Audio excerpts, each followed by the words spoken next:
Hey people, this is Politics and Bullshit. Making Change Studios, the hosts. Today we've got a special guest. Aaron, you want to introduce the special guest?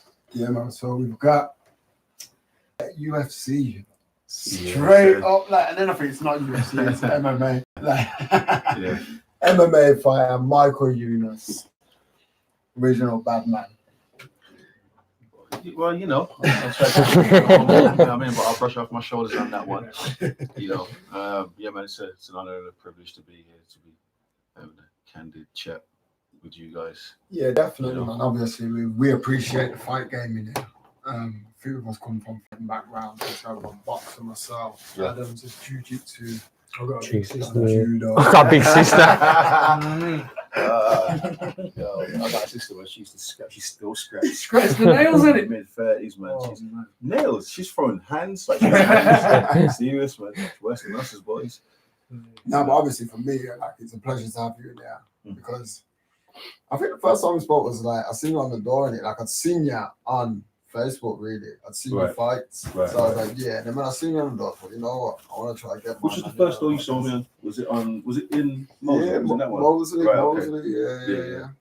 I might have seen you before, but that's when we booked up and had a good conversation as well. Yeah. And you know, when you spoke to me when we was in Mosley, I didn't even realize it was you.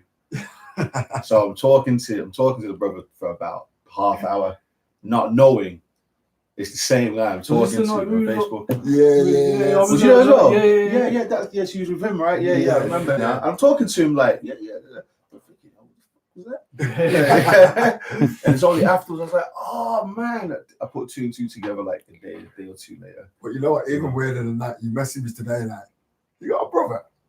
Yeah. Yeah. Nathan is like, you know what, bro? I swear, every time you come in, I think, yo, my man looks like Nathan. I'm looking at the guy. I'm looking at him. I swear to God. You do? I'm thinking he looks like exactly like Nathan. I'm thinking, I can't, because I've just never seen him with him. So I've asked him today just out of the blue. And it's only because Stefan, so he's got a cousin who I saw a message on Facebook that said he referred to him as cuz. So wait there, it's his cousin. I said it's gotta be. I can't be. You know. So I asked him, and so recently. Yeah. I mean, the last time we spoke, it was on the back of. Well, in fact, let's give the people some context first. Yes. Yeah. So obviously, I've just dropped your MMA fighter. How long you been doing that for, man? Give us the rundown. So, give me a second. Those likes to try and run while I'm already through doing things. So to be honest with you, I've been. So what do you want to know? Do you want to know how long I've been training for? How long I've been fighting for? You want to know just from the beginning, from the get-go? What made you get into it, man? What made me get into it? You want to honestly know? So this is the truth, right? Now everyone's gonna know. So don't tell many people this. Okay. Right. So I remember there was a group of us. We were playing football down in Handsworth. There's like an AstroTurf kind of thing on Glover Road, right? So we used to go down there every week and play five-a-side football. Big bunch of us, right? And one day we came out of it, and there was like a couple of cars parked up, and I swore to God, I saw this car, and I thought it was someone I knew. I thought it was a mate of mine. So I walked up to the car like, "Yo, what's up?" I walked up to the car and said that. I'm in the middle of Handsworth. You don't just go up to a car of somebody you don't know and say, "Yo, what's up?" So immediately this guy just perceived me as a threat. He's jumped out of the car, pop, pop, two-piece me, boom, boom. Now at the time I could fight. I wasn't a trained fighter. I could scrap. You as a civilian. But this dude is throwing his hands and his hands up like this, and this guy is I can see his head moving. He's ready. Oh shit! I just started beef with Mike Tyson. Like, what the fuck? You know what I mean?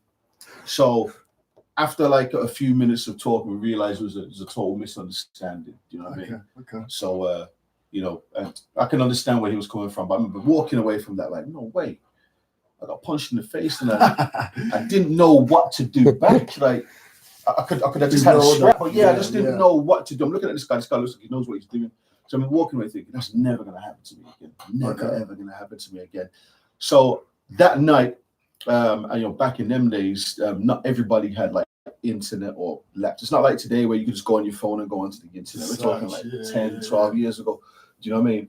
And I went to my mate's house, and there was a computer and the internet. I thought, just started typing in like self-defense, and then I thought, what specifically do I want to learn? And I thought, I've seen at the time I didn't know the sport was called MMA, so I started typing in no holds barred fighting, no rules fighting, shit like that. I just want to know that I can look after myself, and then eye gouge. Anything, bro. I was just like, yo, I cannot get punched in the face like that again and not know what to do.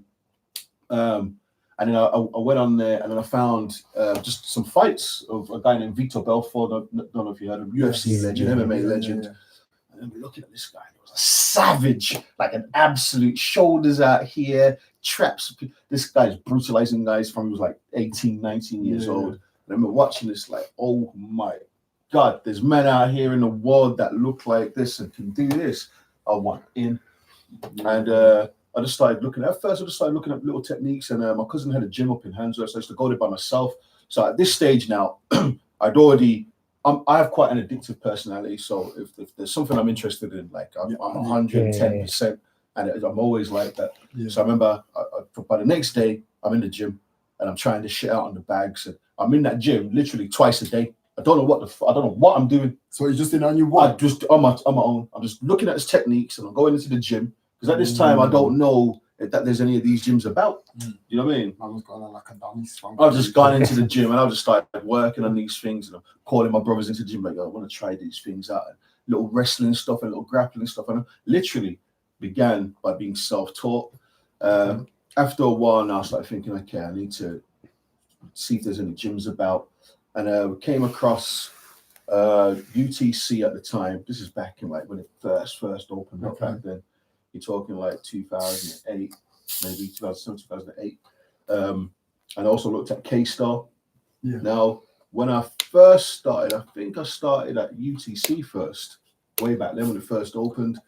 But they were still finding their feet. They were trying to run the classes, but they weren't sure like how the classes were being run. Like, okay, what we're learning today. They were kind of. I was going to say the class sizes must have been quite. It was crazy because sometimes you have a big class, sometimes a small class, and then what was happening was nobody was really yet at a high level. So everyone's mediocre, kind of teaching each other. And I remember I didn't quite feel right at the time staying at UTC. So then someone had recommended K-Star, and I'd gone down to K-Star. And the only reason I've gone down to K-Star is because I didn't have any real hands. I couldn't really throw hands. I could wrestle a bit. Okay. And could grapple a bit because that's mainly what I'd focused on from watching all the videos and stuff I was doing. But to actually throw hands properly, head movement, footwork, I just didn't have it. So someone recommended K-Star. I went out to K-Star, and incidentally, they had an MMA section as well, which a lot of people don't realize. They actually have an MMA coach and have an MMA team down there. So I started down there. And my first proper coach, Guppy, he really kind of, bear in mind, I'm only doing this at the time because I just want to learn how to look after myself. How old are you at this point? At this point, I'm probably about 25. Okay. So I've started late, late. You know what I mean? I'm late in the game, but also I have no intention of competing at this stage. Okay. All I want to know is I can throw my hands, I can wrestle someone to the floor. If anyone, fucks around me, I can do something back. Yeah. So after maybe about 6-7 months of being at K-Star, my coach came up to me. He's like, "Bro, you should think about competing." I'm like, get the fuck out of here. There's no way. It's gonna be similar what those guys are doing to each other in the cage. I don't want any part of that. That's not me. And he's like, "Listen, you're good at this, I'm like, "No, I'm not." Because I didn't consider myself good. I'm considering myself a real raw novice. I'm just getting into it. I have no intention of competing. And he's like, "Listen, I'm telling you, you're good. You should consider it." And he kind of just left it at that. And then a few months later, he's coming to me again, like, "Listen, I'm telling you, you should be competing, man. You're really, really good at this." At this point now, what are you doing? Are you just pursuing I'm just doing everything. So bit of everything. He's running the MMA section of the gym. So he has but also I'm doing the Thai boxing. So I'm following the Thai boxing kind of syllabus that they have there to lead up to a red band. Red band is like the equivalent of like black belt in Taekwondo. Do you know what I mean? So I'm following that separately, but I'm also following his MMA program, which consisted of wrestling, jiu-jitsu, and all that kind of stuff. So by this time, he's like, listen, I'm telling you, you're good. You need to be competing. And at the time, there was the MMA, the UK MMA League was like one of the regional kind of it was like the blue collar kind of boxing, kind of that kind of. It was one of the promotions that were about at the time. And it was like, look, one guy from the gym, his name was James Bull, had won it like the year before. And it was pretty decent competition, pretty decent talent at the heavier weights in there. And they were like, look, you should try it. And at this time, I'm a bit nervous because I've never competed in any kind of combat sport before in my life. And we're talking about now, I'm going into a competition when someone wants to take my chin off. And I'm like, oh, I don't know. And they were like, you should try it. And I thought, fuck it, well, I got to lose. So I didn't tell anybody that was fighting. So if you imagine, like, you didn't tell anyone now you was I know fighting. It. So now I know I'm fighting, say, next month. Okay. Right. So imagine you fight 20th of next month. Okay, cool. I've told no one, not a single soul. So my coach knows, and then I've told my brother because I need someone to drive. You know what I mean? So it's me and my brother, and my it's coach. a need to know basis. Me and my brother, and my coach, and then because I'm leaving the house at the time, my fiance, she's like, "Where you going?" Yeah, she kind of squeezed out of me, so she ended up going with me. So it's just the four of us now in a car driving to somewhere mad far. I think it's somewhere like, I want to say Wrexham or somewhere, but it was so far. It's about like 3-4 hours to get down there. What was that car journey? Turned up, it was cramped and quiet because I'm a person now, and I've always from that time till now, I don't want to talk to anybody. Don't speak to me. Don't give me any pep talks. Don't rub my shoulders. Call me champ. Don't scream at me. I don't want to hear none of that shit. I just want to be quiet. Everyone knows. Don't talk to me. I'm just in my thoughts and I'm cool. Focus, Now, in saying that, if my mind wavers a little bit, my brother, he can tell immediately. So when he does, when that happens, and if you see it, he'll just turn to me and say, "Yo, don't worry, bro. You're good, right? You got this." At the moment he says that, it's tunnel vision again. Do you know what I mean? So I've turned up there and I'm looking around. There's all these guys that, gloved up, hands wrapped and shit. I'm looking around like, oh shit. And at that time I'm a heavyweight. You know what I mean? But I want you to also remember I'm a pretend heavyweight. So by that I mean I've pumped up some weights. I've been in the weights room for years. I did before, that's what I did before. I'm not a natural heavyweight. I wasn't a naturally big guy. Wasn't particularly tall, maybe 6'1", 6'2". And I'm just looking around now, and these guys, absolute behemoths, legs like this, and I'm just looking around like, God damn, who am I fighting this guy? Like shit. You know what I mean? So eventually they've called me out. I've gone in the ring now. Just looked at the guy, and I didn't have any kind of nervous energy, something that I've never really had. Like there's a little bit of adrenaline, but I'm not nervous, I'm not scared. I've gone in there, and as the guy's gone, you ready? Bam, smash the guy in about a minute and a half, 2 minutes. So I'm like, oh, maybe that guy's wank. That's what I'm thinking in my head. Well, maybe that guy's wank. Now this was a tournament, so you had a couple of fights in one day. So waiting around our next fight, smashed the guy in about 2 minutes. And I'm like, actually, my coach might be onto something. I might be all right. This might be my thing. I might be all right at this. Coach is coming to me and says, bro, you have smashed through two of their like top contender guys, like two of their seeded guys. You absolutely annihilated them. You're probably gonna win this title. So I'm like, what? Like shit. So there was a couple of months in between the next leg. Do you know what I mean? But that's when I realized, like, actually, Mike, you know what? You might want to get us a go, man, and see what you can do. And even then, I just wanted to win that title and see what happened, And then a couple of months later, ended up at the XL Arena in London. And it was like the semi-final, final there, and I smashed through them, and I won the title. And that's when the coach went to me and goes, "Dude, you got the potential to, you keep this up, and you put your mind to this, you can be a world champion, And he told me that from then, you know what I mean? And that's when, from there, I was like, okay, I'm gonna take this shit seriously now, And that was the beginning of my journey. You know what I mean? I went on to win about 4 more, amateur titles across the UK. and you know, I became one of the, you know, across 2 different weight classes as well. I dropped down to light heavyweight at the time.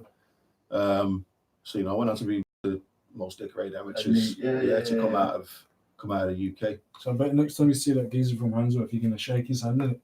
You know what I've seen since then. You know, and I know. And the funny thing about it is, it's weird because I didn't go around to. If anyone that knows me knows, I don't go around fucking like I'm carrying carpets. You know what I mean? I don't act like a hard dude. I'm not aggressive. I'm just nice and chilled, you know. And but it spread like wildfire, especially from where I grew up. And I was always kind of known as a tough kid, but once I'd gone kind of, oh, he's actually doing this now. He's actually really fighting. Everybody suddenly found out, man. Everyone comes, oh, yo, I heard you fighting everything. How you doing everything good? Now, everybody from where I grew up, they just know what I do now. And they always big me up and give me their support.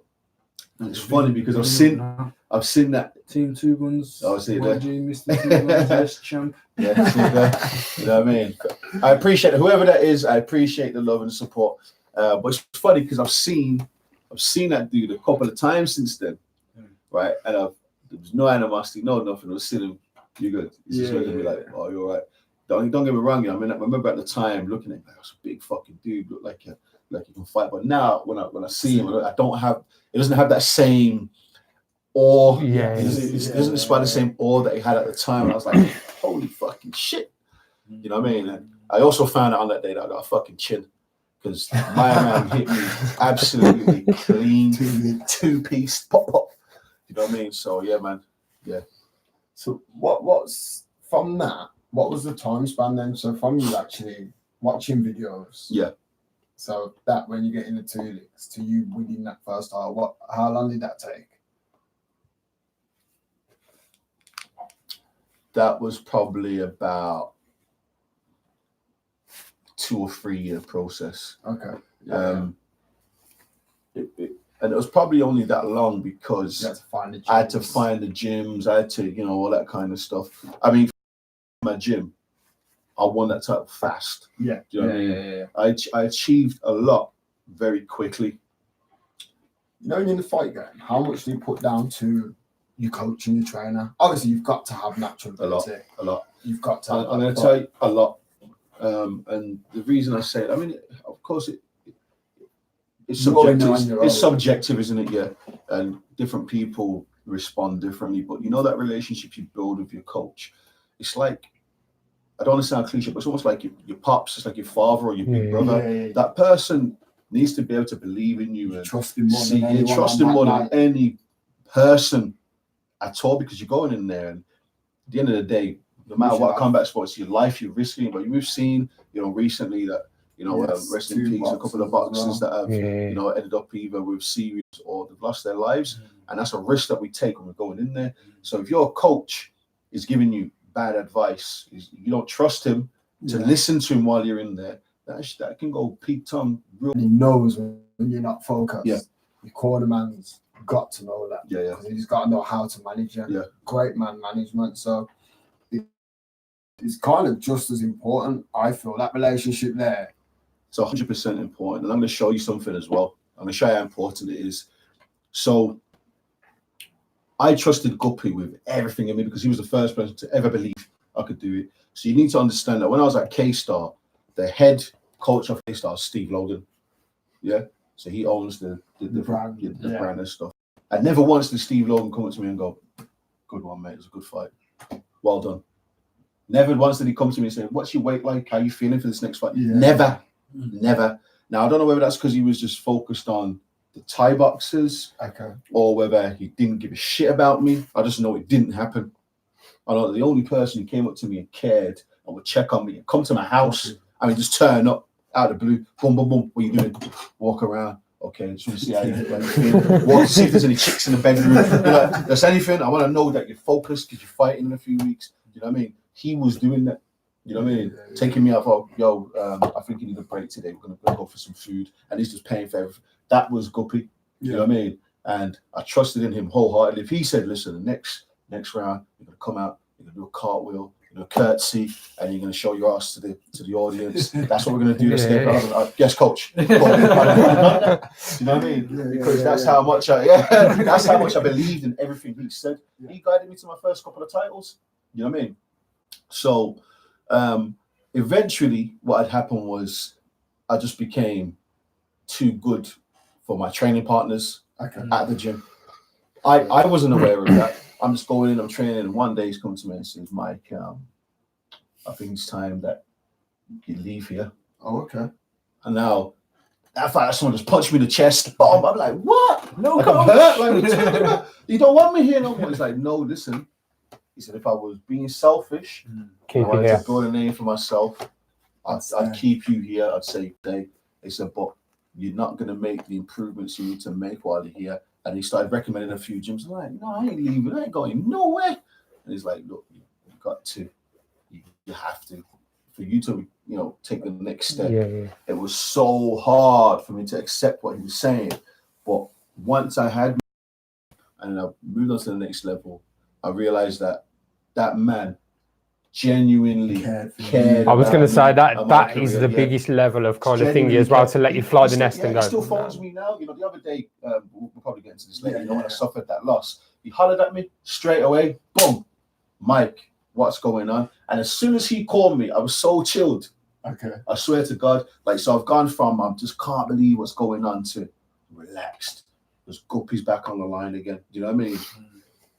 So it was so tough to try and leave there, but I realized that what he was saying, the other guys at the gym, some of them weren't as dedicated. There's some really talented guys, but they're not going on the same path I am. The other guys who were dedicated, I've now progressed to a level higher than them. So I needed guys to train with that could whoop my ass in the gym basically, and I could learn from. We could, is that what it's like? I imagine when you leave junior school. Yeah, and you go to secondary school. In junior school, year 6, you're the man of right. Exactly like that, bro. So I left there now, and Dan Corbally. So Dan Corbally, at the time was him and one of the guys next to come out of my head now. Him and he had a business partner named it's gonna kill me now because I know the guy really, really well, man. We've gone to barbecues together and all that stuff as well. Paul Taylor, that's it. Paul Taylor, who was in the UFC at the time. He was like a lightweight in the UFC. One of the first guys from like the UK to be in the UFC at its renaissance, when it started coming back. So anyway, he's running this gym with Paul Taylor, and he started taking an interest in me. This was after I had fought on one of his shows because he had a regional show called Punch Up Promotions. It was in Bilston at the time. So it was the only one at the time that was a dedicated Midlands MMA show at the time. So it was just good to get on them, and I didn't have to travel up and down the country, which I was doing before for other fights. So anyway, he took an interest in me, and he kind of believed in me as well, and he brought me in. And then when I went to that gym, they were like levels above the athletes I had been training with. So I'm in there now. So I've gone from being top, big bollock, fucking top guy to I'm just a geezer in the gym now. The guys here, there are guys that are fighting in UFC, guys that are fighting in at the time Bellator, because Eugene Fadiora was fighting in Bellator at the time. Eugene Fadiora, in my opinion, is one of the. He's happy doing what he's doing now, but I tell him this openly, man. Eugene, such a waste of talent. He was one of the best middleweights coming out of the UK at the time. Was he one of them who was just good at it? So he was just good at it. He did it, and he did well. We went into Bellator, won a few fights, but I don't think he had the hunger wasn't there anymore. He got married, and he wanted to do other things. He had other things he wanted to pursue. You know what I mean? And I still say to him now, man, like he was one of the first guys out there doing it. Do you know what I mean? But anyway, I digress a little bit there. So you had guys like that there. You had guys like Harry Marple, and I mean, Harry Marple was like a welterweight or a lightweight or something like that. And Harry Marple was like handing me my ass, like folding me up like a pretzel, punching me across the mats. And I'm like, yo, this kid is insane. And I still, again, another kind of waste of talent, because he had a few pro fights and he did really well. I think his only loss was to Lahore, who just fought for the. I think it was Bama champion. I think it was Bama world champion on one stage, and then he fought for the Cage Warriors against. He lost to Nicholas Dalby recently. Okay. But he's like one of the top guys. That's the only guy he ever lost to. And only from a silly mistake, he was beating him. Do you know what I mean? And like Harry Marple was a savage, an absolute savage, and I'm just getting destroyed by some of these guys. But I'm learning at a time. I'm becoming better. Yeah. And so that was key in my progression, realizing okay, I got to be around these kind of athletes in order to make these kind of improvements. And then the training was just way more intense. Like I realized, oh shit, there's levels, man. There's I was going to say, what was your schedule like? Was you doing it full time then? Like, so this is what had happened initially when I first started in the game. I was doing it full time, but then I had a couple of kids and stuff like that, and I was like, shit, I got feed them. So then by the time I'd gone to Pure MMA with Dan Corbally, I'm now in a full time job at 9 to 5, and training, and I'm trying to train. And I'm going to tell you something: you can't be half in, half out, man. You can't have 1 foot in, 1 foot out in this game. That's like anything. If you're going to do it, you have to go. You have to trust in yourself. Yeah. You have to make that sacrifice. You have to take the risk. Do you know what I mean? Fortune favors the bold. You know what I mean? And I'm in a position now, luckily, where I've been able to do that pretty much. I mean, I do some on the weekends when I'm doing some doors and that, but I don't have to. You know what I mean? Because of sponsors and whatnot. And, so I'm in a position where I can train full time. So I've been able to make certain improvements and be able to dedicate my life to the sport. You know what I mean? There's athletes out there that can't do that. Of course. You know what I mean? Their lifestyle doesn't allow it. You know what I mean? They've got a house, they've got a mortgage, got car payments, looking around like shit. I got shit to do. They might have a missus who doesn't care about what they're doing. They just want to know shit's getting paid in the house. They don't understand that he needs to be in the gym twice a day. Yes. And he's coming home and doesn't want to talk to anybody. Like, they don't get it. You know what I mean? So, yeah, man, I'm lucky that my lifestyle. I'm kind of good. support. Yeah. What was your family like? Because obviously, like you say, like if you got a partner, you could die in there. Yeah. Really, it's not like a game. So was your partner like, I don't want you to do it? So I've had a couple of changes. First of all, I've had a few changes of partners since I started to now. Do you know what I mean? It hasn't been plain smooth sailing in that department. But when I first started, my partner at the time, she was like supportive, as supportive as it could get. And to be fair with you, for the most part, I've probably only had maybe only one person I can think of that just didn't kind of get it. Didn't get it. Like, they just maybe thought that I was going to be in the gym once every couple of days and I just turn up to have a scrap. And get it. You know what I mean? But it is a very, I don't want to say it's selfish, but it is a very selfish. No, selfish is the right word. Yeah. I think combat's. I think in any sport, really. It's got to be a sole pursuit. If you want to be the elite, you have to be. You have to be selfish. And I said it to everybody. Whenever anybody says, "Oh, you're being selfish," I said, yeah. And I'm unapologetic about it. Yeah. It's a selfish endeavor. Yeah. You have to be selfish. You have to think of yourself. You are the only person who's getting up 6 a.m. to go on a 5 kilometer run. Who the hell wants to do that when it's raining? When you just want to lay in your bed? No one wants to do that. Who wants to starve themselves to try and make a weight, to have a fight?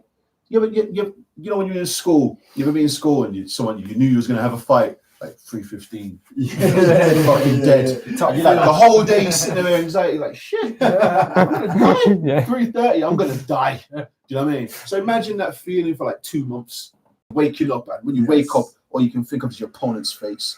It's like, you're shadow boxing. This is like muscle memory. You're not even trying to shadow box. You're just like, and you catch yourself shadow boxing. You know, you go to make yourself breakfast, and you're thinking, okay, so if he goes to try and give me, take me down, I'm going to counter with, and that's what you're doing. You're just doing that all the time. Yeah. All you're thinking about is this person who wants to forcibly remove your teeth from your head. That's it. And if the person you're sharing your home with or your life with just doesn't get that, it can be very, very difficult, man. I tell everybody, I'm being selfish, I'm thinking about me. So if you're not thinking about you, nobody else is going to think about you. Well, there ain't no one else getting in that cage with you, is that? Unless it's another fighter who's been there and he's like, I know what you're talking about. Nobody else really knows what you're talking about. you know what I mean? They can kind of get it. They can almost relate to you, but they can't. They've never been in there. They don't get it. You know what I mean? And it's like what we were talking about before. The psychological aspect of it is so important. If your head is not right going into that fight, whether it's boxing in the ring, whether it's the cage, you could be in for a long night, man. You know what I mean? I mean, nowadays fighters are seeing like psychology. You know, it's big now. I mean, I think when these things started, people didn't really. They probably didn't even think the mental thing was a thing. Like, you know, in the last 10 years, all sport has become like psychology. Yeah, the mental game as well. The mental game. Important, man. Yeah. It's the reason why. Because realistically now, you can beat a fighter before you even get in the ring. Yeah. Are you... Or you can beat yourself. You know what I mean? So, for me, a lot of... So, first of all, I like to think of myself as mentally robust. I am tough mentally. Yes. I can dig deep and I go places where other people and fighters aren't willing to go. Yeah. However, I'm still a human being. There are times where my mind can falter. That happened in my last fight. Okay. You know, I think we had a little discussion. I said to you, look, I'm going to be honest. I lost that fight, and this is why I don't want to take too much from my opponent. You know, he got the win fair and square. He did what he had to do. Did what he had to do. He won fair and square. But I can beat that any other day of the week. I beat that kid. You know what I mean? As good as he is. But in that last 48 hours leading up to that fight, I'd already lost that fight. Yeah. I'd already lost it.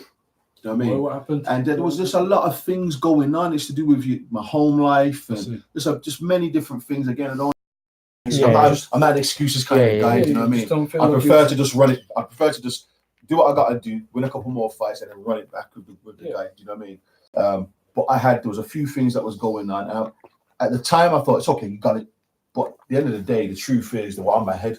I mean, I'm walking to the cage on the day fight, and while I'm walking to the cage, I'm thinking of the issues at home. Like literally, I'm thinking, yo, man, I can't believe that's going on, and fuck that bitch. And I'm walking to the cage, thinking this. By the time I got into the cage, I'm like, that fire that's normally in me. I'm looking across the cage, and I'm thinking, no, I'm like, normally I'm in that cage, I'm looking at this geezer, and I'm thinking, he has no idea. I'm like to smash this dude.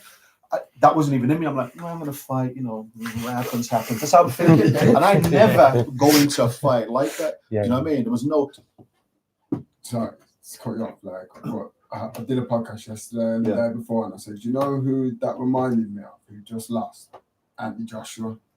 It's a very similar kind of. His mentality. I watched the interview on the Breakfast Club. I mentioned this on a previous podcast, but all he kept talking about was losing.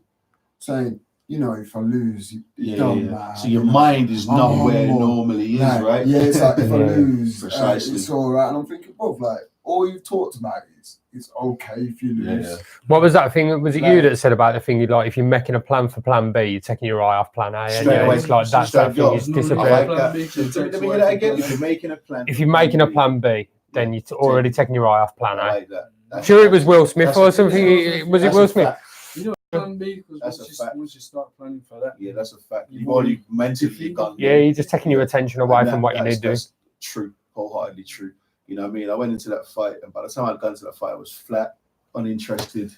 I was just there because I'm here now. Fuck it, and I'm not one to say I'm not going to turn up for the fight. You know what I mean? But at the same time, I'm not unhappy that happened because it was a foot up the ass that I needed. You know what I mean? To wake me up like shit, Mike. What the fuck? Yeah. You know what I mean? Focus. Get back to where you are. It's not tough for me. I mean, I've got my next opponent is another top tier guy who fought for the title a couple of fights ago himself. So it shows me a couple of things. Number one, it shows me that the promotion themselves still believe in me and believe in my ability. They don't think I'm washed up, or they don't think that I was some kind of hype machine, or you know what I mean? They're looking at me like. They came backstage and they could see when I was backstage. I was looking at myself, and I was like, I can't believe I fucking lost that. I'm looking at the rest of my team like, I can't even believe I lost that. My brother's in there going, bruv, you were not yourself today. What the fuck? And again, normally I have my brother, one of my brothers, and only in my corner. My brother wasn't in my corner. Do you know what I mean? So there were a couple of things that just weren't right. People that I normally have there, people that are normally talking to me, shit that I normally do in preparation for the fight. I just didn't do it. You know what I mean? And then I got in there looking, thinking, what happens. I'll beat the kid, but whatever happens. And that's how I went into the fight. You know what I mean? And ultimately, I lost because sometimes when you've got that mentality, you're forgetting that the other person on the opposite end of the ring is a young, hungry lion, and he knows what we're about. I have a reputation of being a savage in there, so he's coming there being the best version of him he can be. You know what I mean? He's just worried about you. He's just looking at me like, I can't let this guy touch me. Yeah. You know what I mean? If he touches me, it's just nice. And he did exactly what he had to do. You know what I mean? But like I said before, man, I'm fighting Mick Stanton in October. Okay. He's another definitely going to be. He's another tough guy, another top tier competitor.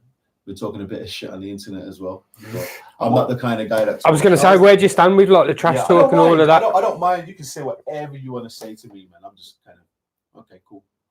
Yeah. All right, we'll see you on the day. Yeah, we'll see. I'm one of them kind of guys. If I start suddenly talking trash, I'm gonna get a phone call like, bro, cut it out. Pull your hair out. I'll be so garbage at it. I'll be rubbish. You'll be like, dude, don't do this. Is there anything worse though? You know, like after say, I know, like the Diaz brothers were big for like all the shit talking and everything. Then McGregor kind of pushed it over that edge of that boundary of like what was acceptable and everything else. Yeah. But like there seems to be a rise now in fighters like George Masvidal, people like that are just like, nah, man, we're fighting anyway. Like it don't matter what we say between then and now. We're getting in there to beat each other. I can appreciate that. I like that. Yeah, it's like I don't like all this shit talking. Yeah, but this is what I'm talking about. That's how you defeat a man before you get in the ring. Because a lot of people, not everyone, some men, you're mentally robust, you're fine.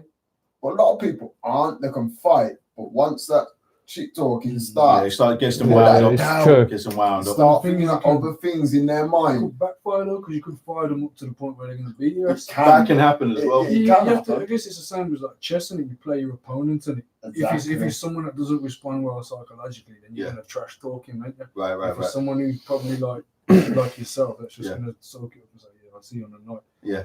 Don't do it. Yeah. It's exactly so. It's funny, you know, because I mean, I'll use Mick Stanton as an example.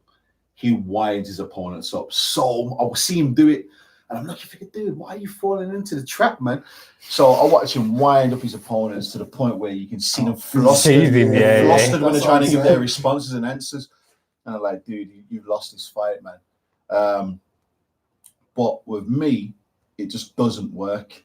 You know, one of the main reasons it doesn't work. I grew up in a house where my mum used to cuss the shit out of me. There's nothing you can say. Nothing you're saying to me. Say the most horrible fucking things to me. And I tell you what, if I lived through that, I don't give a fuck what anybody's got to say to me. Man. You can't say anything, man. I can't say shit, man. It doesn't hurt my feelings. You know what I mean? My mum used to fucking go at me in the house. So, yeah, man. But it's been interesting because so far, he said a couple of things, but he hasn't gone as hard as I normally see him go with other people. I don't know whether he's saving it. I don't know if he's putting shit down in a notebook to just come off with it. I don't know. You know what I mean? But he hasn't gone as hard as he usually would. But either way, he's saying that it wouldn't work on me because I wouldn't be paying attention. And even if I do see it, I literally laugh. Like I've seen things and I go, like I laugh at it. I'm like, that's actually funny. I find it hilarious. Do you know what I mean? But yeah, don't work on me. And I'm the kind of dude where I'm just like, all right, cool, man. We'll see on we'll see on Saturday. It's all right. You know what I mean? Because that's where my head is at. I just let what I do in the cage to talking. You know what I mean? And if when I do speak, I'm speaking on other shit. People say, "Oh, you talk a lot on the internet and blah." I'm speaking on other shit, other issues and stuff. You ain't never really talking about. I'm not talking about no fighting because my fighting speaks for itself. You know what I mean? My fights speak for themselves. You know what I mean? When I go into my fights, I'm just going in there to be brutal. I'm going in there with savagery, so that speaks for itself. I don't need to say, "Oh, I'm a savage. I'm the wrecking machine." I'm not gonna do that. Do you know what I mean? It's not going to help you gain any. None. And it just doesn't suit me and my personality. Do you know what I mean? You know the fight you had. What's his name? Not the last fight. I think it was the fight before we watched earlier. Yeah, Marcin Proskal. Yeah, and you've got him in that show. You know, is that something that you're angling for? Is that instinctive, or are you angling for that? Is what I'm trying to say. The actual technique itself. Yeah, so when you're in a fight now, say you're up against your opponent, are you playing for a choke? No, so me, I'm just kind of So this is how it works. It works much like boxing. You're going to the fight with a strategy. That's what I'm saying. Right? Like, yeah. But you may change your tactics in order to fulfill that strategy. You understand what I'm saying? Yes. So in my head, we always knew. So with my coach, so first of all, Tom Breeze is my MMA coach. Obviously, Tom Breeze is a UFC fighter himself, one of the top guys in the world. But Breeze is like my main go-to MMA coach at the moment. And Breeze will come up with some really good strategy. He's coached me for like my last maybe 6 fights. Okay. You know, when I think about maybe 6 fights, 5-6 fights. And every time we come up with a strategy, he said, look, this is what we're going to do. This is how we're going to do it. And then we'll drill those things constantly. So even in that fight where you saw, where I flick out the jab, started fainting. As soon as he got close to the cage, I shot in for him. We had drilled that. That's what I noticed. So many times. Like I knew that's exactly what I was going to do. You know what I mean? I'd had something gone wrong there. Now we're going to change tactic to go to the next step. But ultimately, I wanted to get him on the floor. Okay. You know what I mean? But I also train for other things. So I do a lot of boxing, a lot of, you know what I mean? Stuff like that. But in regard to, do I specifically say I'm going to just do that? Yes and no. So we know that we're aiming to do A.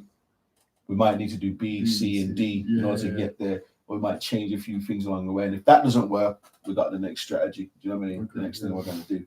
So that's how it works. You got to have different game plans according to how the fight's going. Well, that's MMA. It's not boxing. Boxing is just boxing. MMA is mixed martial arts. So you need to be able to pull it all out the bag at some stage.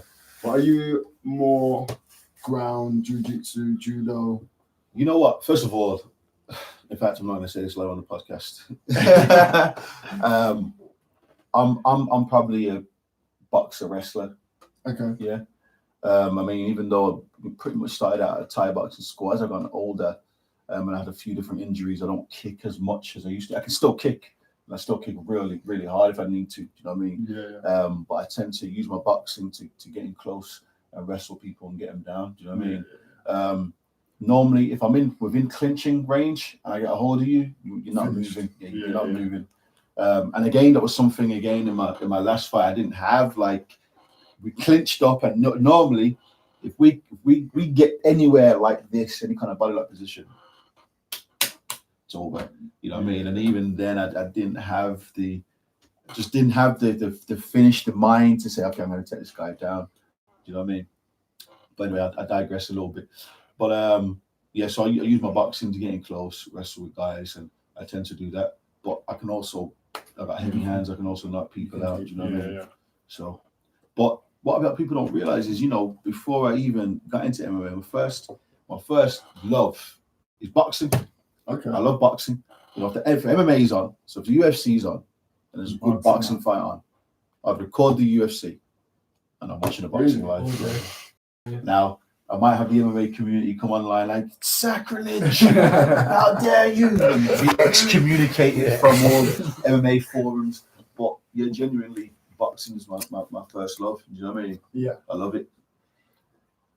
Do you think that, I'm just going to change the tax a bit here, but when we started, I said UFC. Yeah. Do you think the UFC is a good thing for mixed martial arts? Or do you think they've just got a stranglehold on people? I don't think they have a stranglehold the way they used to. Okay. So, if you weren't in UFC, let's go and fighting on a weekend. Yeah. Do you know what I mean? It's a bit different now because you got other organizations climbing. Okay. You got ONE FC over in the Eastern Hemisphere. Okay. So they control, Asia. So they control Malaysia, Indonesia. UFC's not actually got that much of a big, like, ONE FC is a bigger thing over there, and it's like massive. Way bigger. But we just don't hear it because we're in the Western Hemisphere. Okay. Their fighters are like superstars over there. Mega fucking more so than. And they probably get paid more money. You know what I mean? But that's why guys like Eddie Alvarez, Mighty Mouse, all them, they've jumped ship, they've gone over there, they're over to ONE FC. They're no longer in the UFC. You know what I mean? They're getting paid big bucks out there. Also, you got Bellator now coming up. They're doing really well. They got a lot of financial backing behind them. Apparently, they're owned by Viacom's a major shareholder. Yes. And obviously Viacom have like an almost infinite supply of dough. You know what I mean? So they're paying fighters a lot of good money. You know, some of the guys from our gym are signed to Bellator now. You know, you got Fabian Edwards, Aidan Lee, Income Wellness, Yannick Bahati. They're all on Bellator. In fact, Yannick Bahati's fighting Melvin Manhoff next.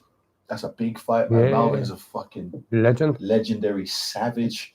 You know what I mean?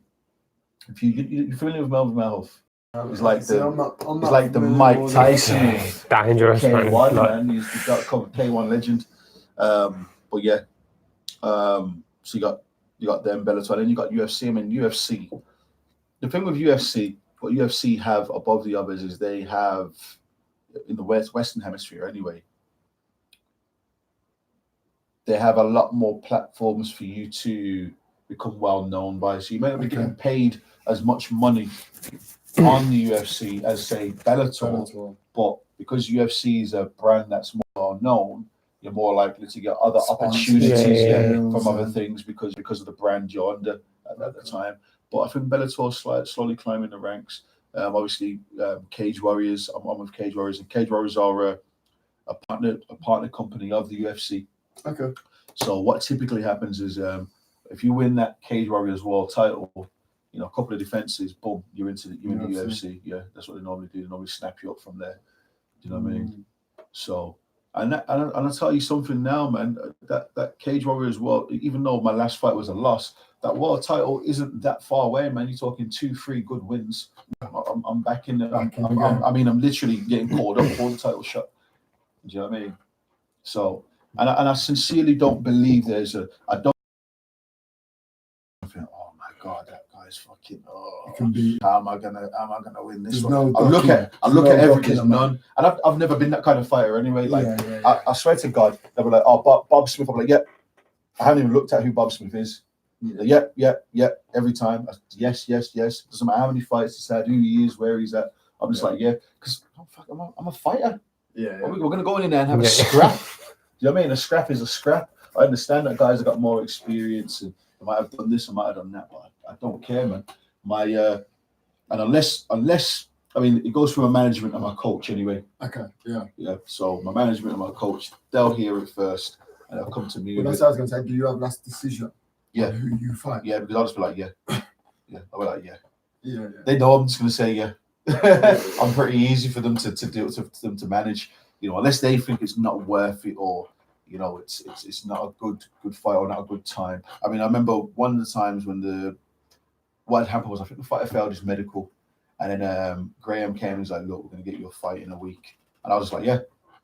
I mean, I've just done my weight cut, jumped off the scales, found out I'm not fighting. He's like, "We're going to get you a fight next Saturday." I'm like, "Yeah," and it's only my management and my coach comes to me like, "Dude, that's not very sensible, man. You just lost like how many pounds in a weight cut? You're going to have to cut weight again in a week. We don't think you should do that." You know what I mean?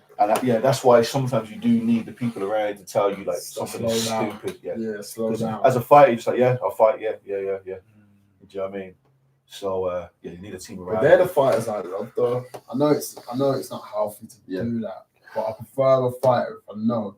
It's like I was saying with Dillian White. Yeah, he's not. I don't think he's the best boxer. I love Dillian, but I love him because I love a fighter. Yeah. I know, like, if anyone says to me, like, when you hear AJ's ducking someone or Wilder ducking, you know there's a chance, right? Yeah, possibly. Yeah. Someone says to me, Dillian White ducking, I'm like, nah. It's a lie. It's a lie. And I know his big brother personally. Me and Dean are good mates, man.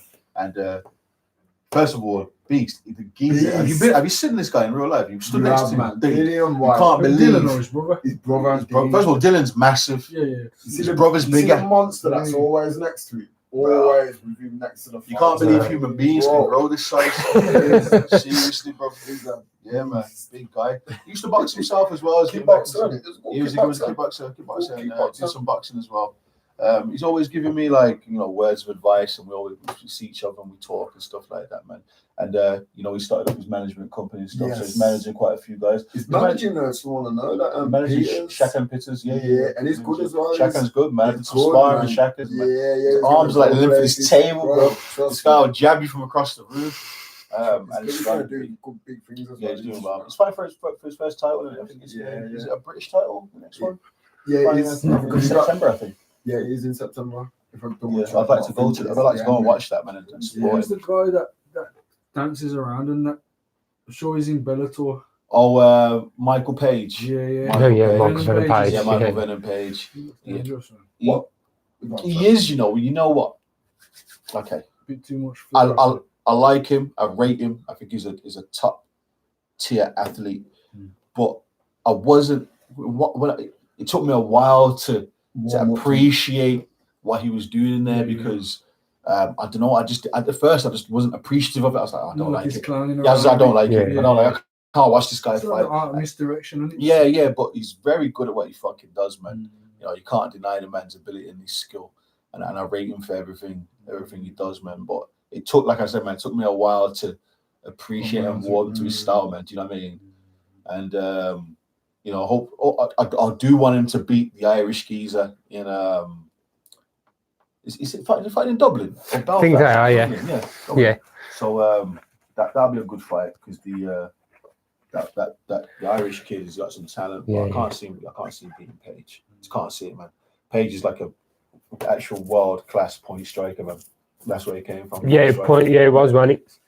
And it mad. Do you find it strange how like different things have like a phase? Do you reckon we're out of that now with mixed martial arts and everybody trains everything? Because you know there was that period of time where it was like a grappler versus somebody that stand up. Yeah. That seems to have gone away now. Like, you know, like how things have like a bit of a renaissance like that. Like the points thing. Yeah. For a minute, it's like dip in and out quick because everybody can now grab hold of you, take you to the ground. So maybe Machida, remember, he came with his karate, and at the time, nobody had seen karate that speed. In there. Yeah. They didn't understand it. So this guy was jumping. Next thing you know, bam! This guy's doing the fucking karate kick, and knocking dudes out. People are going, that shit don't work. And it does. It does. Yeah. It's like when if you're a boxer or if you're a fighter, you know, and then you get into like a street fight with geese who's just windmilling. Yeah. And you don't know what's going on. You haven't trained for that, right? You haven't trained for that. Yeah. You know, you train for things coming at certain angles, the skis. It's like it's true. It's like if you try and spar with a raw amateur or raw novice, you're gonna do fucking mad things. You get yourself clipped with shit that you never get in touch with normally because you just haven't trained for that. You know, and it's why I think Wilder wins so many of his fights, man. Yeah. Because I'm like, unorthodox. Dude, I'm saying, what are you trainers doing? Like, all right, so we're gonna try something new today. Knock him out. Hit this one and hit this one next. I was like, what the fuck's this guy doing? It's mad. It's mad. You know, but he's got the equalizer and he's got fucking so much stopping power. Like so much stopping power. I don't know if he's more powerful than Tyson. I think so. But I think so, man. He's got guys curled. You know, their toes are curling. Yeah. When they hit the floor, they're like this. Looking like they're riding a motorbike. Yeah. You know what I mean? It's crazy, bro. I've never seen anything like it, man. You know what I mean? What's the regulation like in MMA? Because, you know, obviously, with boxing, you have like is it the Nevada testing and the different kind of testing? Is it that strict in the UFC? In the UFC is? Well, in MMA, I should say. No. In general, no. So I'm saying to you, do you get a lot of fighters and you're like, mate, dude, you go in there, you're looking at you and you're like, Jesus Christ, you are blatantly on juice. But it's like, it's an even playing field, isn't it? If that guy wants the juice, you want the juice, they're juicing. Do you know what I mean? But you get to the higher level, you get to like UFC, they're doing Olympic level testing. Yeah. You ain't getting away with juice. You are not getting away with it in the UFC. Do you know what I mean? I know Bellator does some tests. I'm not sure how stringent they're testing, but I do know they test. But most of the other organizations don't test, if I'm totally honest with you. No, just like it's an even playing field. Then maybe you should just say to everyone. Well, dude, you go to. I remember a comedian saying that years ago, saying like you should just let everyone do it. He was like, it'll be like a hop skip, and where the fuck's he gone? He's over the stadium, like he's done. I tell you what, like if you go to, there's organizations in like Asia, and in their contracts they say we will not. Test you. We will not test you. Like, what the fuck? Yeah, but they're crazy. Some of them organizations, like back in the day, and they're putting like this geezer 300 pounds against like this little dude. Exactly. The matchups used to be ludicrous, man. It is mad.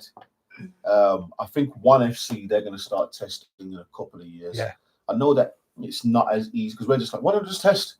If they've got 400 fighters on their roster. It's like, okay, we need to figure out how we're going to implement this, how we're going to do something where all of our fighters are getting tested randomly. So it is a process. I do understand that to get a system in place. Do you know what I mean?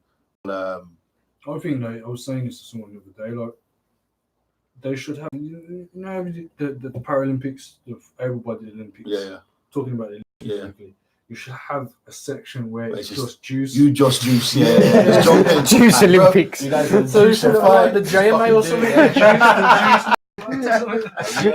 It's just how far you can take this shit. Like, how far can a human possibly jump? I mean, it's funny, you know, because to be honest with you, I believe that, you know, in most of the athletes, and not just fighting, but like whether it's football, cricket, because you got fucking darts players fucking juicing, bro. I'm telling you, bro.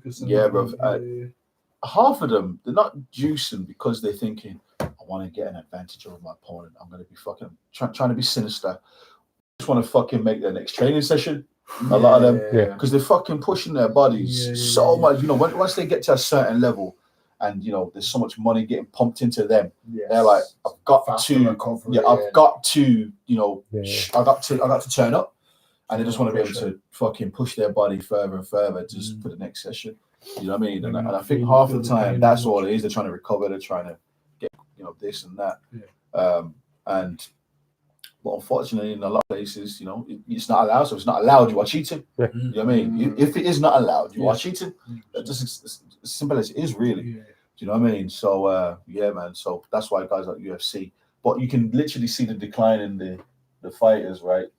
So you can see a guy who was like Victor Belfort. You brought him up at the start, man. There's two Victor Belforts. There's a couple of guys. You can put the pictures next to each other, and it's like, that ain't the same fucking dude. The thing is, as well, I look at them and I think to myself, all right, so you've got the money and you got the resources to have, even if you was going to jump off that, you got the money and the resources to be able to say, okay, guys, we need to figure out what we can do to get as close to this as possible without that. Yeah.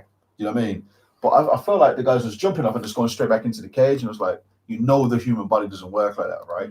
Like, you're not going to be who you were 2 months ago. You know what I mean? Because you haven't built up your own natural whatever it is to be like the way you were. Do you know what I mean? And that's why a lot of the fighters started getting bad results, man.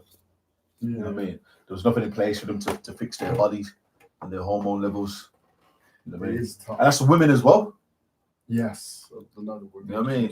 The women are built like me. Yeah. Jawlines like bam, bam, bam. Just like, what's going on? Do you know what I mean? So yeah. You know. You know when Mayweather fought McGregor? Yeah. Did you think that added value to MMA or take away? Because I thought it kind of took away value From MMA. You think so? Yeah, but only because I feel like McGregor at the time was the biggest. I don't know if he still is, but he was the biggest name. He was the biggest draw. Yeah, UFC. He Maybe brought not money MMA, to I it. don't know about all the He was in UFC. He was the biggest thing, and it was kind of like, well, if you're the biggest thing in your sport, I didn't understand why you had to go and box. And I know he had money off it. I know that, but for me personally, it just kind of made me feel like, well, he obviously thinks that. I think MMA is not big enough for him. Two things. In fact, I'll say three. So number one, I think he did believe he could genuinely beat Mayweather in a boxing match. Yeah, I think he believed in his head he had what it took to beat him. I think, and I'm not talking about boxing skill. I just think he just felt like, I'm too big. I've got a hard left hand. I can beat this guy. And when you've reached that kind of the pinnacle of your respective sport, remember he's reached the top of the first ever simultaneously double champ in the UFC. Everybody is telling you are Jesus Christ in fighting. You are fucking. You're the second coming of you jumped off the cross and you put on fucking a set of gloves. Do you know what I mean? That's what they've told you. So there's that as well. Also, I believe that he did think that the platform of MMA, so I think you're right in that respect, wasn't big enough. He wanted a bigger platform. Boxing is a much larger platform. Yeah, this is what I'm saying. It's been around for a couple of 100 years. Definitely. You know what I mean? And you think about it, MMA has been around since, what, 30 years? Yeah. Pushing it? Yeah. You know what I mean? Pushing it. So it's a new sport. It's brand new. Brand new, yeah, baby, yeah. So there's that as well. But also, when someone tells you you can earn $120 million, Oh yeah, you're doing it. you're gonna jump in the ring. Yeah, 100%, I don't care who you are. 100%. You don't care about your 100%. sport, your legacy, what you can do. So I'll I do think now. 120 right I'll do now. now. No Like, training. start I'm with like, yes, Steve. What time you give me? One fight, You know what I mean? Of course, man. Yeah, I'm straight there. up. You know what I mean? So, when you got all those things to do, the fight was always going to happen, man. It was massive, and there were people out there that thought McGregor was going to win. I knew there's no way he was going to win. Yeah. I just thought, in my opinion, you're talking about one of the best boxers ever. Yeah. No, I'm not gonna lie. The gas he was talking, I think for a split second, I was like, Was he? what? I knew that it couldn't. You know what it reminded Then when I put my box in the back, I was like, nah, Yeah, you have to be sensible with it. He weren't well known for his cardio and stuff in the UFC. Yeah. So anybody that knows anything about the two, he 9 times out of 10, there was no time. Yeah, like you knew that Mayweather could take him the distance. Mayweather knew that. Yeah, I mean, he was just going to drown him, man. He was just going to be like, all right, cool. You know what I mean? Just keep trying to punch me. Exactly. And what it reminded me of, I don't know if you guys know anything about the historical boxing. It reminded me of when Jerry Cooney was going to fight Larry Holmes. Okay, Right? It was very similar. So at the time, you got Larry Holmes, undefeated heavyweight champion, beat everybody they could possibly put in front of him. Yeah. He's destroyed them. You know what I mean? Larry Holmes, who I consider one of the greatest and most underrated heavyweight champions of all time. And they found Jerry Cooney, Irish guy, got this big Irish family in America, and it was the great hype and like, yo, this guy can beat Holmes. Holmes is like, are you guys kidding me? I dust this guy off, man. Don't be stupid. But the media, everything, everyone hyped everything up. It was the parallels was so it was scary. It was uncanny how similar the parallels were, and they disrespected Larry Holmes so much that Larry Holmes was, as the world champion, walked into the ring first and was announced first. Yeah. The heavyweight world, undisputed heavyweight world champion, was walking to the ring first and announced first. And Jerry Cooney came out like he was a champ. I think he got smashed in like 7 rounds. At the time. He got smashed in like 7 rounds.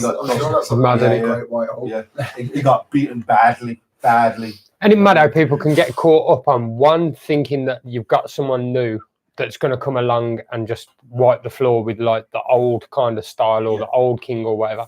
And as well, how people can become settled. Like the thing that springs to mind, Ronda Rousey, when she was going through everybody and she was like, and the play up to the fight with Holly Holm kicked her, then she kicked her straight in the head.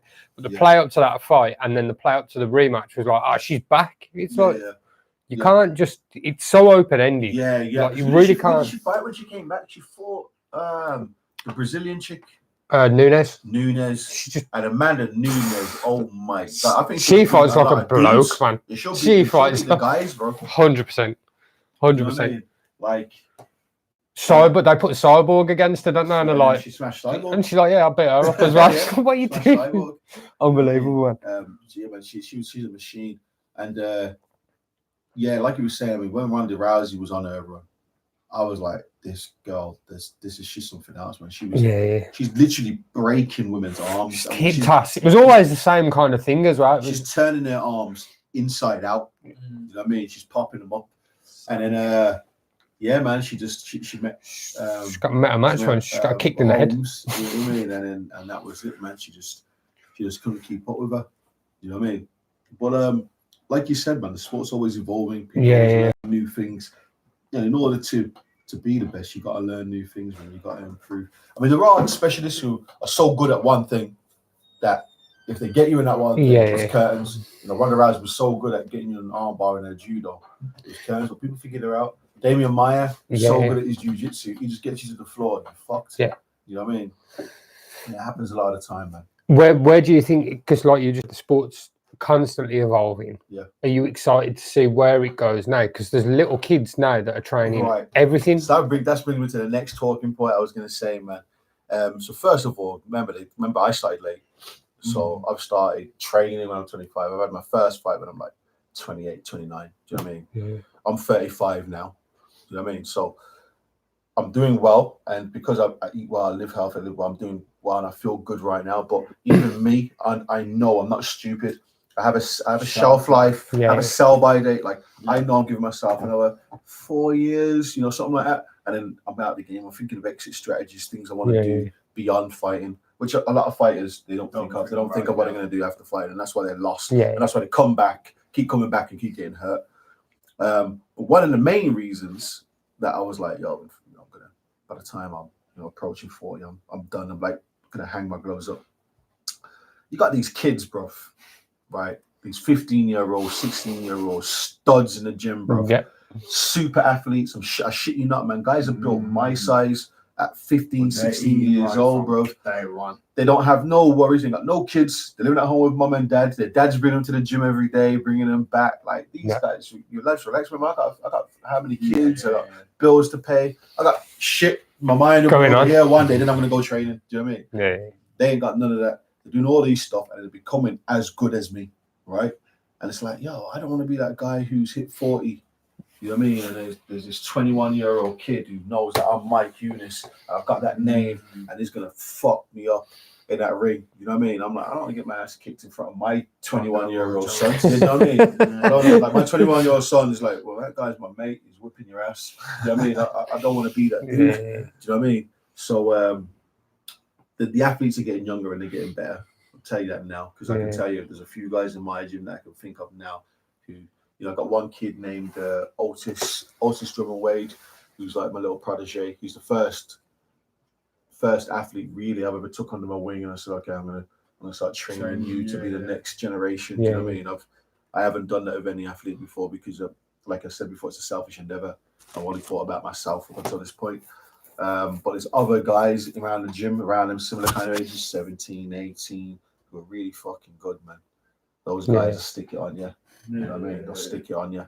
And I'm beating them from my experience and ring IQ. You know what I mean? But looking back at yourself and going... Yeah, it's just because I know a bit more. Like, I can understand things. I can read something a little bit more. But pure skill and athleticism, some of these guys are close, man.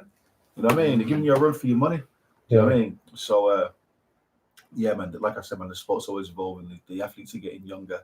And, it's really funny because... I was saying this to some of my teammates the other day. When we look how old boxing is now, for instance, I keep referring to boxing because I love it. Yeah.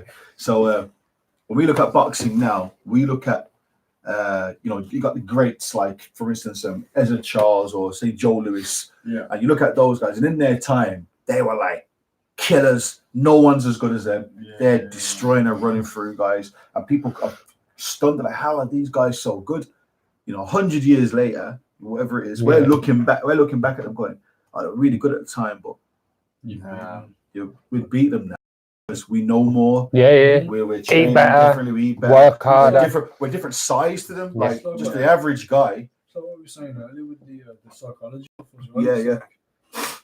It seems like people have got to the level where physically they're getting the best out of themselves, and now mentally as well. So it's like it's just fine tuning. All those different things. So then we're looking at guys like us in MMA now, where you're like, oh, these are the elite guys, these are the best guys of today.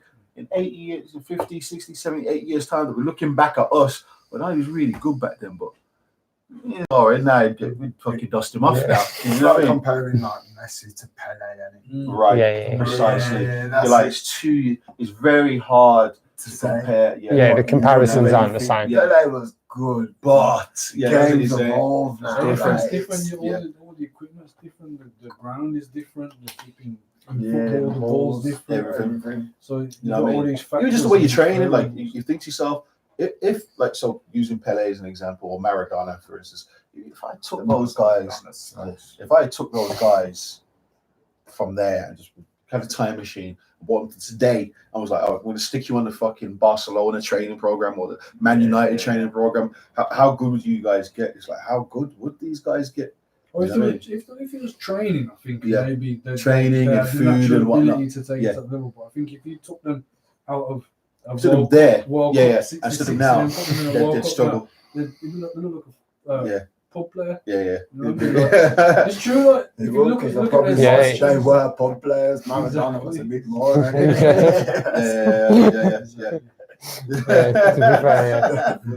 Yeah. But it's just like with the fighting, you take a guy from the 50s.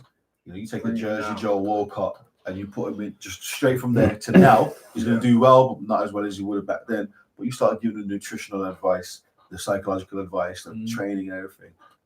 Different. How good would he get? Do you know what I mean? So, you mentioned the next steps, and you're saying you're already thinking about that exit strategy. Is that you taking fighters under your wing? You're looking to get into coaching? You think that's something I don't know. I don't know. There's a lot of emotional investment in that. I've thought about it, and if I'm gonna, like I said to you before, man, I have an addictive personality. So if I do something, I'm all in. Do you know what I mean? I'm all in, yeah. And it's a lot to have your own gym, your own programs. You're dealing with this person again. Remember the way I looked up at my coach was like that's a big brother. That's how I know that this guy may be looking at me like that now, and do I have that kind of time to be able to give these? I might have 5, 6, 7 fighters under me that all want my attention. I don't know, number 5, 6 kids. Yes, exactly, man. It can be tough. Do you know what I mean? So, I've thought about it, but I don't know yet if that's something I want to get into.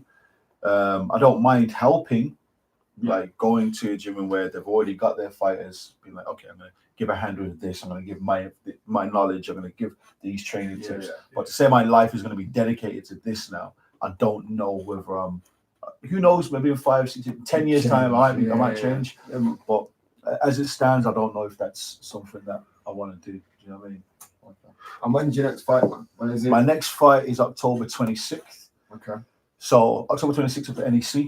So it's in the hometown, Birmingham. Nice. So I can't wait. Yeah, man. So should have a good turnout, man. A lot of support, So anyone that wants tickets, you can holler at me directly. So yeah, anyone that wants tickets, you give me a shout directly. On Instagram, that's Mickey Guns. Twitter, it's Mickey_2_Guns, and that's GUNNZ.